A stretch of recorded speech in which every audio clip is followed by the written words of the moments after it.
काले कुर्ते का मतलब ये है कि हम लोग जो है प्रोटेस्ट कर रहे हैं। भ्रम फैलाना कि नागरिकता छीन ली जाएगी तो आपको डिस्क्वालीफाई कर दिया जाएगा, शिकायत कौन करता है? किसी एक वोटर का भी अगर कटता है तो ये अपराध है। और चुनाव आयोग कौन होता है तय करने वाला कि इस देश का नागरिक कौन होगा नहीं होगा? देखिए, मेरी समझ के परे है जब सरकार हर विषय पर चर्चा करने के लिए तैयार है। आप कीजिए ना, सदन तो चलने दीजिए, पूछिए सवाल, सारी बातें हम लोग बताने को तैयार हैं। एसआईआर को लेके जिस तरीके से भ्रम, और ये विपक्ष की पुरानी राजनीति का हिस्सा रहा है, इन्होंने हमेशा ऐसे विषयों को लेकर से भ्रम फैलाने का कार्य किया। लोकसभा में क्या किया था? लोकसभा में संविधान खत्म हो जाएगा, लोकतंत्र की हत्या हो जाएगी। आज साल से ऊपर हो गया, हम लोग की सरकार बने, किसका आरक्षण छीन लिया, कौन से संविधान को खत्म कर दिया? इससे पहले सीए को लेकर भी यही भ्रम फैलाया गया था। सीए जो नागरिकता देने वाला कानून था, उसको नागरिकता छीनने वाला कानून बताकर मुसलमानों के बीच में ये भ्रम फैलाया गया कि आपकी नागरिकता छीन ली जाएगी, जबकि ये 5 ऐसे देशों को नागरिकता देने वाला कानून था जहां पे अल्पसंख्यक समाज को हम लोग नागरिकता देने की बात कर रहे थे, जहां पे बहुसंख्यक मुसलमान हैं, पर फिर भी देश भर के मुसलमानों के बीच में एक आगजनी का माहौल इन्होंने बना के रखा। अब वही भ्रम फिर से एसआईआर को लेकर ये लोग फैलाना चाह रहे हैं। भाई, हम लोग भी उसी राज्य से आते हैं, बिहार में, जहां पे सबसे पहले ये हो रहा है, क्योंकि चुनाव अभी 3 महीने के बाद होने वाले हैं। वहां पे हम लोग के भी लोग हैं भाई। अगर कोई ऐसा विषय आता है, किसी के डॉक्यूमेंटेशन में दिक्कत है, ये लोग जमीन पर तो जाते नहीं है विपक्ष के लोग। भाई, एक पुरानी एक परंपरा रही है, अगर ये लोग अपने बीएलओ अपॉइंट कर रहे हैं तो हर राजनीतिक दल के पास एक अपना बीएलए भी होता है। हम लोग के भी बूथ लेवल एजेंट होते हैं, वो जाते हैं, वो कागज पत्री में हर चीज में मदद करते हैं अगर कोई ऐसा विषय आता है। पर सिर्फ भ्रम फैलाना कि नागरिकता छीन ली जाएगी तो आपको डिस्क्वालीफाई कर दिया जाएगा, शिकायत कौन करता है? शिकायत भी तो आप ही करते हैं ना। क्या ये बात सही नहीं कि महाराष्ट्र के चुनाव के बाद, लोकसभा के चुनाव के बाद इन लोगों ने जाके डुप्लीकेसी ऑफ वोट का इन्होंने मामला उठाया था? राहुल जी की पार्टी ने, कांग्रेस की तरफ से किया गया था कि वोट की डुप्लीकेसी हो रही है। अब एक आप शिकायत आप खुद करते हैं, उस शिकायत को रेक्टिफाई कैसे किया जा सकता है? इसी माध्यम से किया जा सकता है ना, एसआर के माध्यम से।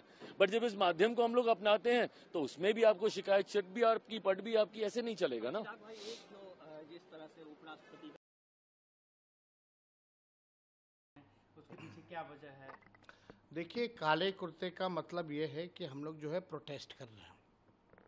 और लोकतंत्र की जननी बिहार है और वहीं से लोकतंत्र को ख़त्म करने का प्रयास कर रही है चुनाव आयोग, बीजेपी के इशारे पे।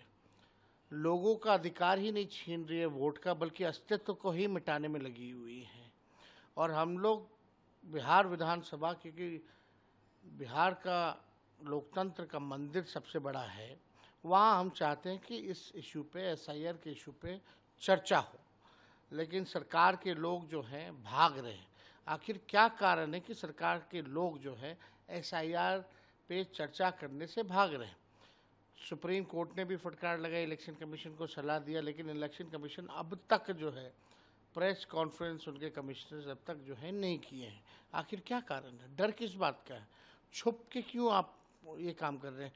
खोल के अगर कहीं कन्फ्यूजन है, कहीं सवाल पूछे जा रहे हैं, तो आपको सामने आकर के इसका जवाब देना चाहिए। लोगों में असमंजस की स्थिति है। आज वोटर लिस्ट से नाम कटा, यानी पेंशन काट दोगे, फिर राशन काट दोगे, फिर जितने सरकारी स्कीमों का लाभ जो गरीबों वंचितों को जो मिल रहा है वो भी नहीं मिलेगा फिर। और चुनाव आयोग कौन होता है तय करने वाला कि इस देश का नागरिक कौन होगा नहीं होगा? उनका काम है प्रॉपर न्यायपूर्ण जो है चुनाव कराना, वोटर जोड़ने का काम उनको करना है। अगर कोई संदेह है, कोई आपत्ति थी, तो आप फरवरी में आपने नया लिस्ट क्यों जारी किया? और इसी वोटर लिस्ट से कई बार जो है चुनाव हो रखा है। 3 बार नरेंद्र मोदी जी प्रधानमंत्री बने इसी वोटर से। तो उनका कहने का मतलब क्या है? फर्जी वोटरों से बने हैं। तो ये कौन इस देश का नागरिक है, कौन नहीं है, ये तो गृह मंत्रालय तय करेगा। चुनाव आयोग का दायित्व तो चुनाव कराना है, निष्पक्ष चुनाव कराना है, ना कि किसी पार्टी का प्रकोष्ठ बन के किसी पार्टी के लिए काम करना है। तो इस पे हम लोग चाहते हैं कि चर्चा हो, और पार्लियामेंट हो या विधानसभा हो, लगातार जो है, चाहे सांसद हो, विधायक हो, सब लोग सवाल उठा रहे हैं। और हम लोग क्यों नहीं उठाएंगे सवाल? जो वोटर्स हैं, जो गरीब हैं, उन्हीं के वोट से चुन करके हम लोग आते हैं। अगर उनके अधिकार को आप छीनिएगा तो हम लोग कैसे चुप बैठ सकते हैं? तो एकदम इस पे चर्चा होनी चाहिए, गंभीर चर्चा होनी चाहिए। बड़ा ड्राइव चल रहा है, 8 करोड़ मतदाताओं का सवाल है। किसी एक वोटर का भी अगर कटता है तो ये अपराध है और कानूनी संविधान में है कि भाई 18 साल के होने पर आप वोटर हैं इस देश के, आप ये नहीं छीन सकते। लेकिन दिक्कतें क्या आ रही है, क्यों नहीं चर्चा